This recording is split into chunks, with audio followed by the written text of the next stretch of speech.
ستا په اوږدو وادو چې امیدونه تړم، ستا په اوږدو وادو چې امیدونه تړم، د ګل په پاڼو به د شونډو فرهرونه تړم. زما کتاب کې د نفرت هډو نامه نشته دی، زما کتاب کې د نفرت هډو نامه نشته دی. زه خو همیش په محبت د خلکو زړونه تړم. د لوپټې پیسکۍ ونیوه په غاښ ویلې، ګلشن ته زه خو په کمسو به د لاسونه تړم. او ستا محبت مې په سینه کې غورځنګونه وهي، ستا محبت مې په سینه کې غورځنګونه وهي. دې اباسین ته به تر څو پورې بندونه تړم. سلامونه، احترامات ډېرو قدرمنو. زه اجمل فاروقي د پوهنه ادبي مکتب د مرکو په لړۍ کې یو ځل بیا تاسو ته نیغ په نیغه مخاطب یم. خدای دې وکړي چې تاسو روغ جوړ یو د صحت په جامه باندې د تیر په څیر نن مو بیا یو هڅه کړې ده، یو کوشش هم کړی دی. موسازۍ ته راغلي قلندر باچا کې ناست دي او د پښتو ژبې یو ډېر نامتو شاعر، تکړه شاعر، استاد شاعر، چا چې ټول عمر د پښتو ژبې د پښتو ادب خدمت کړی دی او یو ډېر لوی سفر یې کړی دی. نو راغلي د صادق اسرار صاحب خواله کوشش هم دا وکړي چې د صادق اسرار صاحب څه یادونه، څه کلامونه، څه خاطرې تاسو سره نیغ په نیغه شریک کړو. نو په دې خپله مرکه کې زه صادق اسرار صاحب ته ستړي مه شئ او ښه راغلاست وایم. ډېره مننه، په خیر راغئ تاسو. فاروقي صاحب ښه یئ؟ تاسو ډېر مشکور یو چې موږ به وخت راکړو. ډېره زیاته مننه صادق اسرار صاحب، دا ستاسو حق دی په پښتو ژبه باندې، په پښتنو باندې. زموږ کوشش دا دی چې ستاسو په شان دي د استادانو نه زده کړه وکړو او د ټولو شاګردانو دا حق جوړېږي چې ستاسو د عمر یو ډېره لویه تجربه د هغې نه څه استفاده وکړي. صادق اسرار صاحب، تاسو خو ادبي دنیا کې ډېر شاعران ادیبان پېژنئ، د هغې سره تعلق دی، هغې سره په غونډو کې ناسته پاسته کړې ده. خو زمونږ د نوي کول زلمي شاعران، لیکوالان، د شعر و ادب مینوال هغه به خامخا ستاسو تعارف، ستاسو پېژندګلو غواړي. نو غواړم چې دا پېژندګلو ورسره تاسو خپله نیغ په نیغه وکړئ. زه خو صادق اسرار نوم مې دی، اسرار باچا نوم مې دی. په صادق اسرار مشهور یم شاعرۍ دنیا کې او یم د مسیزو کلي او 10مه پورې تعلیم مې دی. صادق اسرار صاحب دا راته هم ووایي چې تاسو د شعر و ادب آغاز د کوم وخت نه کړی دی او کوم وخت چې تاسو د شعر و ادب آغاز وکړل په هغه ټایم کې ستاسو رهنمایي چا کول؟ هغه ټایم کې دلته داسې څه غونډې وې که نه وې؟ یاره جي هغه خو د ډېر وخت نه تقریبا هغه سن هغه به ما ته نه معلومه، خو کله نه چې یو خو دا خوروا وه په موږ کې. ولې زما والد صاحب محمد زمان صادق هم د پښتو ژبې شاعر و. دویم بیا چې زه کله قلندر بابا سره ملو شوم نو بس بیا ما شعر و شاعري دا که نه شروع کړ. دغه مې نو زیاته متاثر هم د هغه نه مو بس هم د هغه رهنمایي کړې ده. دغه زموږ دوه ډېرې اهم خبرې رالې ستاسو په دې جواب کې چې یو خو زموږ والد صاحب تاسو ویل چې هغه هم شاعر و. دا به هم را سره شریکوئ چې هغه شاعري کړې د هغه کتاب آیا چاپ دی که نه دی؟ تاسو سره څه اثار شته دی که نشته دی؟ یاره جي کتاب خو هغه نه دی چاپ کړی او ګنې هغه په خپل هم لیک کولی شو خو څه لیکل نه یې کړي. په ما یې څه شپږ اته څیزونه لس څیزونه لیکلي وو، ما به لیکلو، هغه ما سره شته دی، هغه ما ایښي دي، امانت کړي مې دي، هم د هغه په نامه باندې او نور کتاب هغه نه دی چاپ. ستاسو په جواب کې یوه خبره بله دا وه چې زه به تلم قلندر باچا صاحب نه هلته هغې نه متاثر وم. نو آیا په دې هغه وخت کې په موسازۍ کې په دې پوره مسیزو کې داسې څوکونه چې تاسو سره خپل ادبي هلې ځلو آغاز کړی و، هغې سره ناسته پاسته کړی وې، زده کړه هم ترې کړی وې؟ یاره نه داسې خاص و. نو د دې څه وجوهات کېدی شي چې دا موسازۍ او دا علاقه چې کوم دی د شعر و ادب په بنیاد باندې ډېره یو کمزوري پاتې شوې ده؟ یاره جي زه به ورته بدقسمته ووایم، کمزوري خو څه کوي چې بدقسمت جي که نه. ولې چې ډېر چېرته کم خال پکې را پیدا شي هغه هم بیا داسې چې هغه هم دې ته نیوزګار و که نه، هغه شوق ذوق سره همت سره محنت سره هغه شی نه کوي. نو بس په دې وجه باندې کمزورې ده، قسمته ده. خوشحال خان خټک وایي د خوشحال سره کینی یو څو کاله دا د غره خټک به واړه شاعران شي. نو دا مسیزو دا علاقه خو د رحمان بابا په ګاونډ کې پرته ده.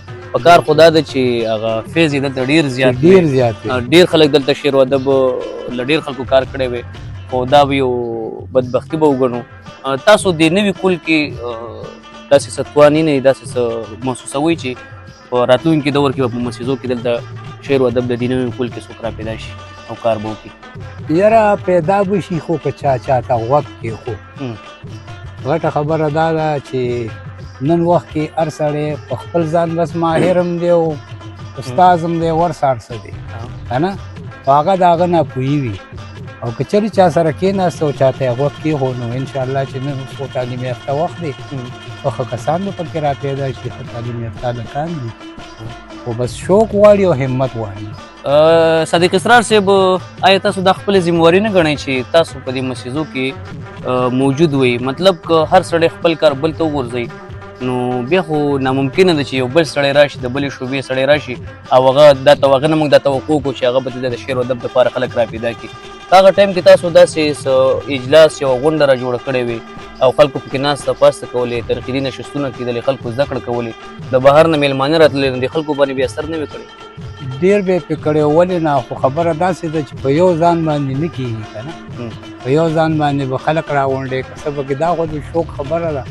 اول مونږ چې مونږ ته پته ولګي چې یاره فلاني ځای کې دا سړی پوه دی، دا ښه شاعر دی، آیا که مشر وي او کشر وي هغه له مونږ ورځو هغه اورو د هغه نه، ولې څه دا ضروري نه ده زما ذهن به لږ کار کوي، ستا به ډېر کار کوي، تا نه بیا د بل ډېر کار کوي، د عمر لحاظ دغه هم شته پکې، خو نه اوسني چې کوم دي که نه چې کوم دي ډېر تیز دي او ډېر ښه کسان شاعران پکې شته دي، خو به زموږ بدقسمتي ده دلته کې. باچا صاحب چې کوم وخت کې تاسو شاعري کوله که نه، نو هغه ټایم کې دلته مسیزو کې تاسو رهنمایي دپاره داسې استادان شاعران نه وو. تاسو چې دومره لرې لرې تلئ، رحمان د بیجرګي له تلئ، قلندر بابا له تلئ یا بل ځای ته تلئ، نو تاسو ته په لاره کې رکاوټونه سو، مشکلات سو، څومره سختې تنګې وي او هغه شوق او ذوق هم څومره و چې دا سختو تنګو پروا هم بالکل ستاسو نه وه؟ نو بس همدغه شوق و، دغه شوق برکت و، او که پیدل به شو، که په ګاډي به شو، که په دغه به شو، چې وس به م کېدو نو وررسېدو به. زیاته خبره ټول هم د شوق وي، او چې شوق سره به همت وي، محنت وي، نو بیا خو نور له نور دی.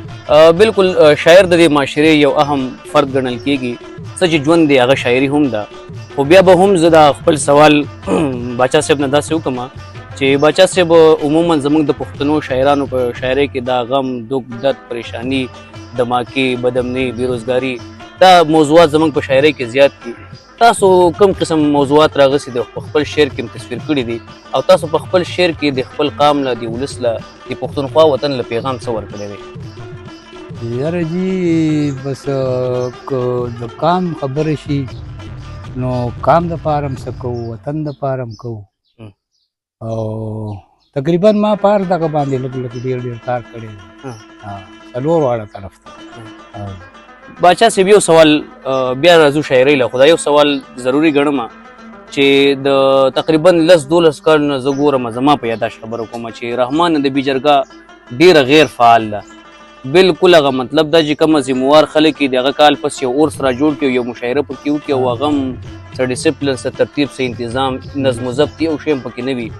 دا څو کاله موږ مسلسل داسې محسوس کړل. هغه خلکو له تاسو څه پیغام ورکولی شي چې د دوی د نااهلۍ وجوهات څه کیدی شي؟